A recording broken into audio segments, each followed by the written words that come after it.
Now let's look at the income statement in detail. So what's the purpose of the income statement? It's to show profit or loss. So it shows a profit or loss with this formula: revenues minus expenses equals net income or net loss.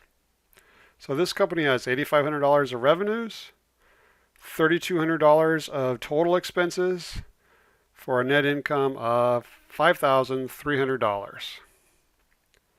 Notice the expenses are over in a separate column. They're usually listed from largest to smallest, and they're in a separate column because most readers of the income statement focus only on total revenue, total expenses, and net income. Now on the test, I'm not going to ask you what these three lines mean, but you do need to know what they mean. Let's look at this one first.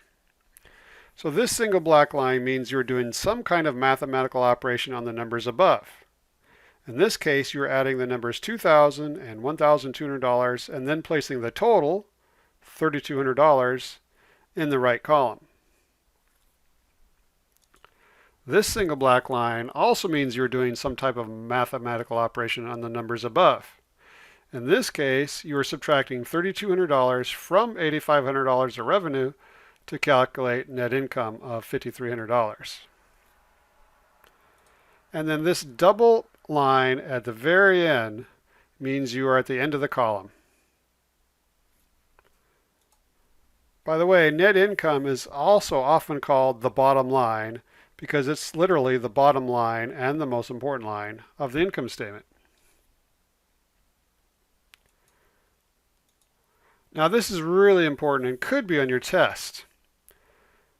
Large companies like Microsoft and Amazon and Google, they call the income statement the income statement. However, most small companies and medium-sized companies call it a profit and loss.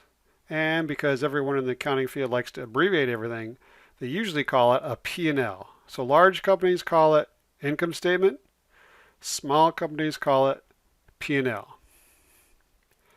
It's also important to understand this three-line heading. You need to get them in the correct order. Line 1 is the company name.